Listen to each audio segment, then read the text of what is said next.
আপনারা আমার কলিজার টুকরা, আপনারা আমার ভাই, আপনারা আমার বোন।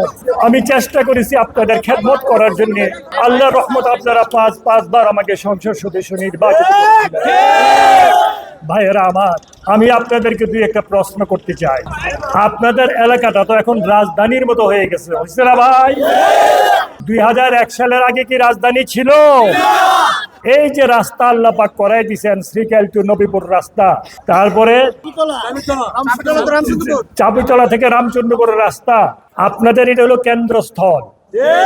যে জায়গার দাম ছিল 1 আনা 2 আনা, এই জায়গার দাম হয়েছে এখন 16 আনা, তাই না ভাইয়েরা আমার? ঢাকা শহরের চেয়ে আপনাদের এখানে টাকার দাম বেশি, তাই না?